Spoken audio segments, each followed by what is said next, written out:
Yo guys, eto, pag-uusapan po natin ngayon ang malaking sekretong nadiskubrian.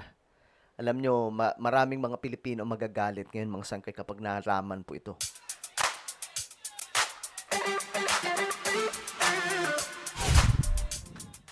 Isang sekreto po ang nabuking ngayon at ito pong nagpapatunay na sa Pilipinas mga sangkay, marami po talagang mga loko at mapagsamantala. Kahit sa gitna ng krisis, hinuhututan tayo, niloloko tayo, pinapahirapan tayo. Kapwa Pilipino. Ito kasi may nadiskubre. Pag-usapan po natin yan. Anyway, bago tayo magtuloy-tuloy sa mga hindi pa po dyan nakakapag-subscribe, makikita nyo po yung subscribe button sa baba ng video na to. I-click nyo lamang po yung subscribe, i-click ang bell, at i-click nyo po yung all. Sa mga nanonood naman po sa Facebook, i-follow nyo po yung ating Facebook page. Alright. So, ito na yon. Ay, nako po. Tingnan nyo mga sangka itong isiniwalat ni Tito Soto. Kung papaano nagtaas, kung papaano tayo pinagsamantalahan nitong mga malalaking kumpanya ng oil sa ating bansa. Ibinahagi po ito mga sangkay ni Senate President Tito Soto. Ito po ay comparative prices ng langis. Kung saan makikita mga sangkay na ang Pilipinas ang may pinakamalaking itinaas sa presyo. Tingnan nyo yan mga sangkay.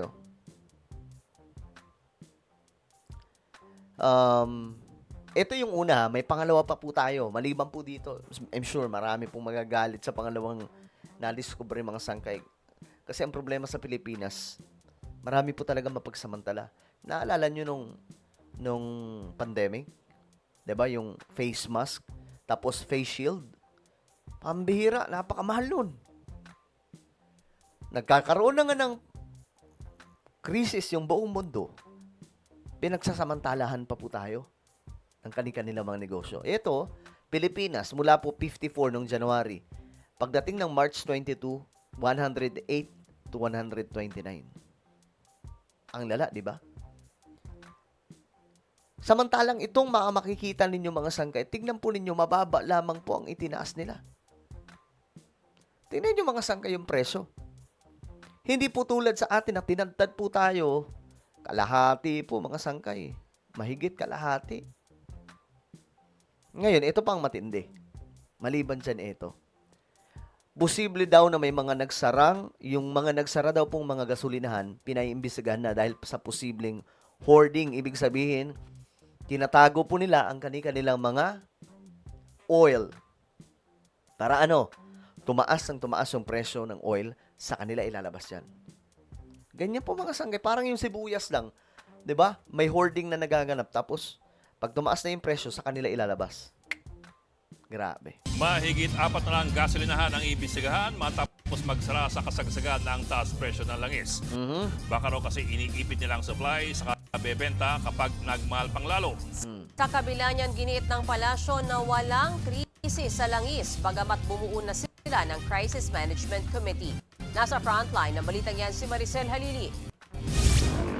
Sa gitna ng patuloy na tumataas na presyo ng mga produktong petrolyo, mahigit 400 gasolinahan sa buong bansa ang pansamantalang nagsara. Ayon sa PNP, halos lahat ng mga nagsarang gasolinahan ay yung mga nasa probinsya. Ibinigay na ang listahan sa Department of Energy o Naku, yari kayo DOE para ngayon. imbestigahan kung ano ang nag-udyok sa mga gasolinahan na hindi muna magbenta. Kita nyo? Nagsara. Nakapagtataka yan. Bakit sila magsasara? 'Di ba? Ito maliban pa po ito mga sangkay sa taas presyo na malala sa Pilipinas.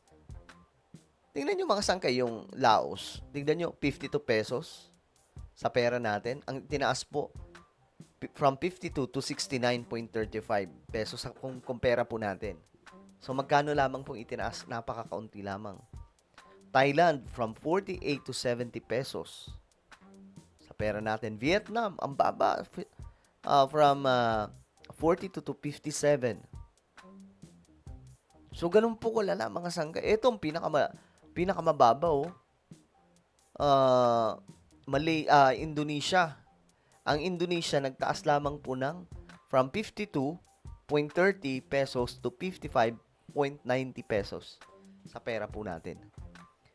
9% lang. So, yan po mga sangkay yung ginagawa nitong problema natin sa Pilipinas kasi ang dami po mga oportunista eh. 'Di ba? Ang dami mapagsamantala tapos oportunista. Kapag ka may problema, imbes na makatulong, papahirapan pa po tayo. Tulad ngayon, mga sangkay, may krisis ng langis. May krisis ng oil. Imbes na magtulungan mga sangkay, tayo. Ito pa mga negosyante ang gumagawa ng kalokohan. Grabe. Nakakakilabot itong nangyayari sa ating bansa. Ewan ko paano nila na lulunok yung kanilang kinakain na ganyan ang kanilang ginagawa. Sinasabi na up to April 15, yung possible stocks ng lahat ng gasoline stations na pwede pa sila magbenta. Kaya binigay natin to para sila po ang mag-determine kung ang naturang pagsasara ng 403 may kaugnayan sa possible hoarding. Hindi malayong madagdagan pa ang bilang na yan, lalo't inaasahan ang mega oil price hike simula bukas. Naku, may mega oil. Malala na naman pala to. Diyos mio, Marimar. Aabot sa 17 pesos ang itataas ng kada litro ng diesel at 8 pesos naman sa gasolina. Aray ko. Posibleng umabot na sa 121 pesos ang kada litro ng diesel sa Metro Manila habang nasa 94 pesos sa gasolina. Ang mga tsuper, Oh my goodness. kanya-kanyang diskarte sa pagtitipid. Freewheeling na lang po yung takbo. Huwag naapakan yung silanyador para medyo tumipid sa diesel. Ang DOE naman, pinapayagan muna ang pansamantalang pagbebenta ng mga oil company ng Euro 2 fuel. Mas marumi kumpara sa kasalukuyang ginagamit na Euro 4. Pero makakatulong naman sa pagsisiguro ng supply ng langis sa bansa. Ang makakagamit lamang nito, mga sasakyan na ginawa bago mag-2015, katulad ng mga jeep. Para rin lang ito sa mga power plant at generator at mga sasakyang pandagat. Hindi sang-ayon ang Automotive Association of the Philippines rito, lalong-lalo na sa mga bagong modelo kung kakargahan ng ganitong klase ng petrolyo. Okay, so yan po ang nangyayari. No? Nagkakaroon po ng krisis sa langis sa ating bansa dahil may mga tao din pong gumagawa. Kung bakit nagkakaroon po tayo ng krisis na ganito. Imbis kasi magtulungan mga sangkay, di ba? Tayo pa mismo ang naglolokohan. Tayo pa mismo ang nagugulangan. Kita nyo mga oportunista, di ba? Mga mapagsamantala. Ang bihira. Well, ano po ang inyong opinion tungkol dyan? Comment down below. Meron tayong YouTube channel. Ito po yung Sangkay Revelation. Hanapin nyo po ito sa YouTube ngayon din. Kapag nakita nyo na, i-click nyo po yung subscribe, i-click ang bell, at i-click nyo po yung all. Kung na po ay magpapaalam, mag-iingat pong lahat. God bless everyone.